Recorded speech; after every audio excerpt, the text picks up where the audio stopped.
Bueno, y el conflicto por la reforma judicial, en lugar de disminuir, crece. El enfrentamiento entre el gobierno federal y los jueces y magistrados amenaza con convertirse en una crisis constitucional. En la Escuela de Leyes de Harvard se rieron de los términos de la reforma judicial, lo que despertó la indignación de la presidenta Claudia Sheinbaum. A un mes de su aprobación en el Congreso de la Unión, la reforma judicial sigue generando controversia.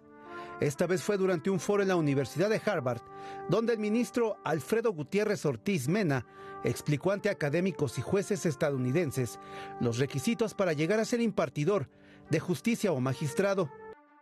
An enormous period where the courts will not be predictable, because all justices, all district court judges, and all circuit court judges will have to be elected. Now, there are requirements to be elected, and again, we still have the enabling legislation, and I kid you not,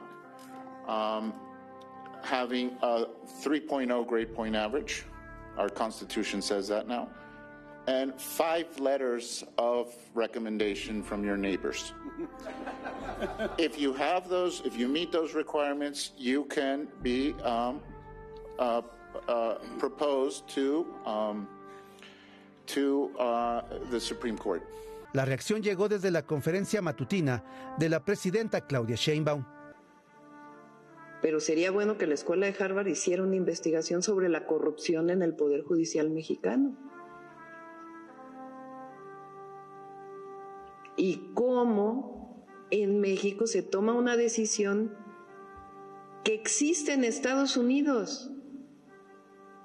O sea, en Estados Unidos jueces se eligen. Es más, hay estados de la República en Estados Unidos que los jueces se eligen por partido político. Este martes, Morena presentó una iniciativa de reforma a la Constitución para evitar que las modificaciones sean impugnadas mediante juicios de amparo. Reafirmando el sentido original de la Constitución, aunque ya está previsto, y tanto la ley de amparo como la Constitución establecen esta improcedencia, para que no quede ninguna duda en la interpretación y aplicación de la norma constitucional.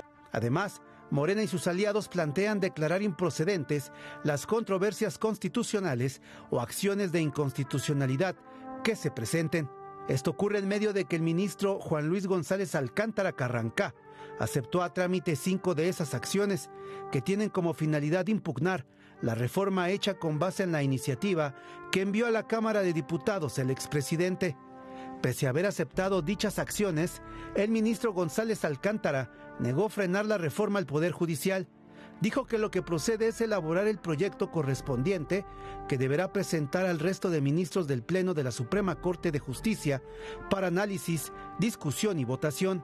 La semana pasada, la jueza Nancy Juárez, con sede en Coatzacoalcos, Veracruz, ordenó a la mandataria bajar del Diario Oficial de la Federación la publicación de la reforma judicial. Ante esta situación, Claudia Sheinbaum respondió que no puede ir en contra de la voluntad del pueblo ni de una reforma constitucional, por lo que al estar advertida sobre un posible desacato, la presidenta acotó que denunciará a la jueza ante el Consejo de la Judicatura Federal por sobrepasar sus funciones, mientras que senadores del PAN aseguran que el desacato a la ley, a la Constitución y al Estado de Derecho traerá graves consecuencias.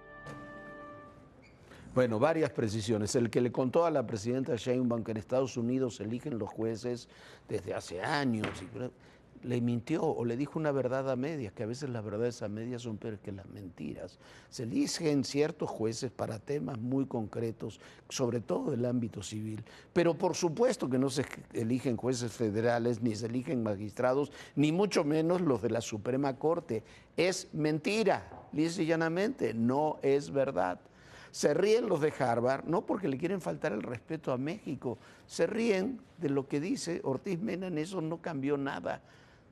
Dijo lo que dice la ley que se aprobó en México. Para ser miembro hasta de la Suprema Corte, lo que pide la nueva reforma que se hizo es tener la carrera de Derecho, tener por lo menos 8 de promedio y tener 5 recomendaciones de vecinos. A usted le resulta risible, a mí también y a los de Harvard seguramente también, pero eso es lo que votaron, eso es lo que tienen. Eso es lo que está ocurriendo. Presentan una ley para establecer que no se pueden hacer amparos contra las reformas constitucionales y entonces lo que están haciendo es admitir que esos amparos entonces sí son discutibles, porque si no, no sería necesaria la ley. El gobierno está perdiendo la narrativa de este tema y no solamente está perdiendo la narrativa, el propio gobierno federal no se da cuenta que embarcados en este tema está olvidando de darnos una narrativa de los temas realmente fundamentales: la seguridad, la economía, la salud, la educación. Y se concentra en pelearse con la Escuela de Leyes de Harvard. Bueno,